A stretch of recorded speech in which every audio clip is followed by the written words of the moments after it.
কেমিস্ট্রির তৃতীয় অধ্যায়ের একটা টপিক আছে যে ইলেকট্রন বিন্যাসের মাধ্যমে যে কোনো একটা মৌলের তার পারমাণবিক সংখ্যা থেকে যে গ্রুপ আর পর্যায়টা নির্ণয়, এটা আমরা ইলেকট্রন বিন্যাসের মাধ্যমে জানতে পারি যে কীভাবে তার গ্রুপ আর নির্ণয় করা যায়। এটা এমসিকিউর ক্ষেত্রে দেয় সাধারণত। এমসিকিউ তো এরকম যদি বড় কোনো পারমাণবিক সংখ্যা দেওয়া থাকে তো সেটা দিয়ে ইলেকট্রন বিন্যাস বের করে ওখান থেকে গ্রুপ আর পর্যায় নির্ণয় করা একটু কঠিন হয়ে যায় এবং তাই সময় সাপেক্ষও লাগে।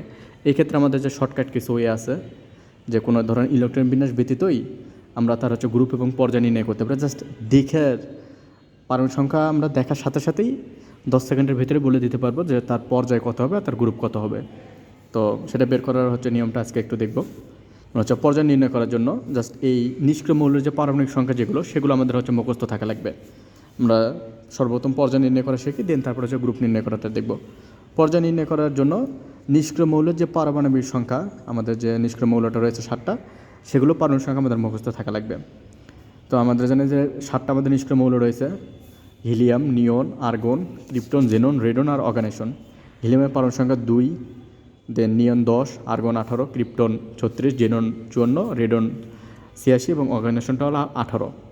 তো এগুলো মৌল জাস্ট মুখস্থ। দেন তাদের পর্যায়টা কি, যারা 1 থেকে 2 তারা পর্যায় হলো 1 নম্বর পর্যায় ও প্রথম পর্যায়।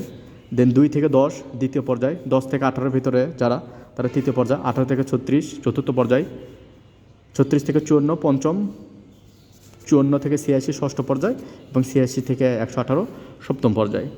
তাহলে কোনো একটা মৌল, যে ধরে নিচ্ছি এক্স কোনো একটা মৌল, তার পারমাণবিক সংখ্যাটা হলো আমাদের 37।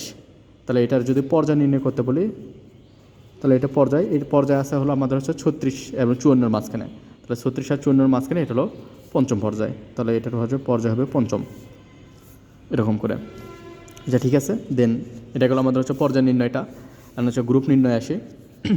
গ্রুপ নির্ণয়ের ক্ষেত্রে যাদের পারমাণবিক সংখ্যা 57 থেকে 71, আমরা জানি যে তারা ল্যান্থেনয়েড সিরিজ, এবং যাদের 99 থেকে 103 তারা অ্যাক্টিনয়েড সিরিজ, এবং এরা সবাই এফ ব্লকের মৌল। তো যারা এই 57 থেকে 71 আর 99 থেকে 103 তাদের গ্রুপ 3। তো যে কোনো একটা মৌল যদি আমাদের এরকম করে দেওয়া থাকে যে এক্স একটা মৌল, যে এটা দেওয়া আছে আমাদের 64, তো কোনো ধরনের ইলেকট্রন বিন্যাস ছাড়াই, কোনো ধরনের কোনো কিছু ছাড়াই এটা দেখেই বলে দিতে পারবো যে 57 থেকে 72-এর ভিতরে যেহেতু, সো এটা বা এফ ব্লকের মৌল এবং ল্যান্থেনয়েড সিরিজ। সো এদের পর্যায় যত হবে ষষ্ঠ পর্যায়, এই যে 54-এর পরে রয়েছে 54-86-এর মাঝখানে ষষ্ঠ পর্যায়, তো পর্যায়টা ষষ্ঠ, এবং গ্রুপ যেটা সেটা আমাদের 3। তো এটা 1 নম্বর, যে 57 থেকে 71-এর ভিতরে যদি থাকে তাহলে ল্যান্থেনয়েড সিরিজ, আর 99 থেকে 103-এর ভিতরে থাকলে সেটা অ্যাক্টিনয়েড সিরিজ, এবং এদের এফ ব্লক মৌল এবং এফ ব্লক মৌল গ্রুপ 3-এ থাকে। তাহলে এদের গ্রুপ 3, এ 30টা মৌল, তাহলে 118টা মৌলের ভিতরে 30টা মৌল গেল। দেন তারপরে 104 থেকে শুরু করে যাদের পারমাণবিক সংখ্যা 104 থেকে 118, তাদের ক্ষেত্রে যে লাস্টের 2 ডিজিট, এই লাস্টের 2 সংখ্যাটাই তাদের গ্রুপ সংখ্যা নির্দেশ করে।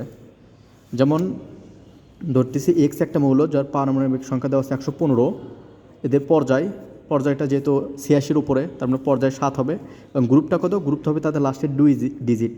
তেমনি 115 লাস্টের 2 ডিজিট 15, মানে গ্রুপ 15। কোনো একটা মৌল নাকি যে ধরি জেড, যার পারমাণবিক সংখ্যা 108, তো এটার গ্রুপটা হবে এই যে 2 সংখ্যা লাস্টের 08 না 8, তার গ্রুপটা হবে 8, এটা দিয়ে। তাহলে আমাদের এই 30টা মৌল গেল 57 থেকে 71 পর্যন্ত। দেন আমাদের 99 থেকে 103 পর্যন্ত, এবং 104 থেকে 118 পর্যন্ত গেছে। দেন মাঝখানে 72 থেকে 88 পর্যন্ত আছে।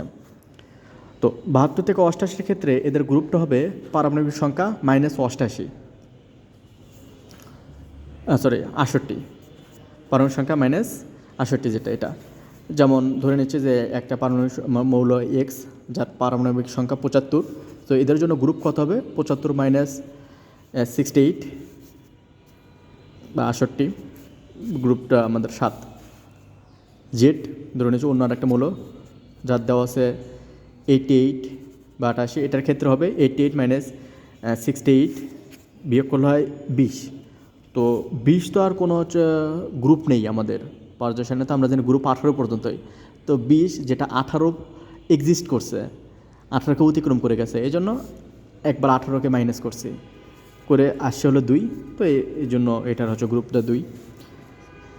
আর হলো 87 যেটা, এটার বেলাতেও যদি 68 বিয়োগ করি, বিয়োগফল আসে আমাদের হচ্ছে 19। এটার ক্ষেত্রে যেহেতু এটাও 18-এর উপরে, তো 18 টাকা বিয়োগ করলে 1 আসে, তো এটার গ্রুপটা 1।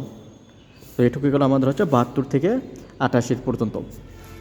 দেন 1 থেকে 56 পর্যন্ত যেটা থাকে, এটার জন্য গ্রুপ সংখ্যাটা হবে পারমাণবিক সংখ্যা মাইনাস ওই মৌলের নিচের যে নিষ্ক্রিয় মৌলটা থাকে তার পারমাণবিক সংখ্যা।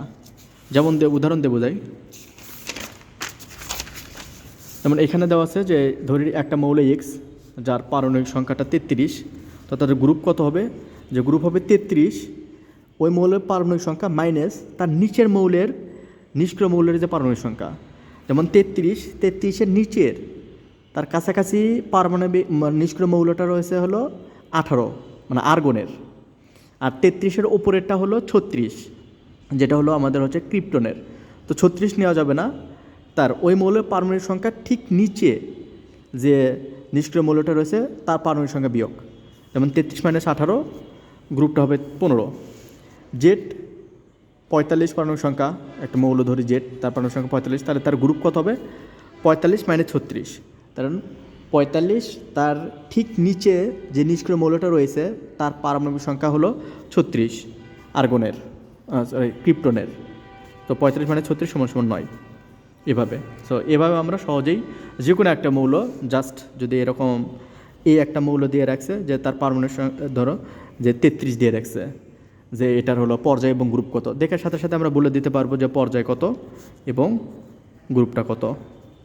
যে এটা পর্যায়টা যেহেতু 36 থেকে মানে 18 থেকে 36-এর ভিতর রয়েছে, তার মানে পর্যায়টা আমাদের হবে 4 বা ইংলিশ হয়ে গেছে, বাংলা আর ইংলিশ, এটা 4 নম্বর পর্যায়।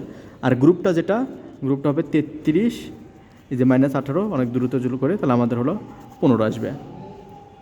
এটা 1-2 বার প্র্যাকটিস করলেই মোটামুটি আমরা এটাকে দেখার সাথে সাথে 5-10 সেকেন্ডে করে দিতে পারবো।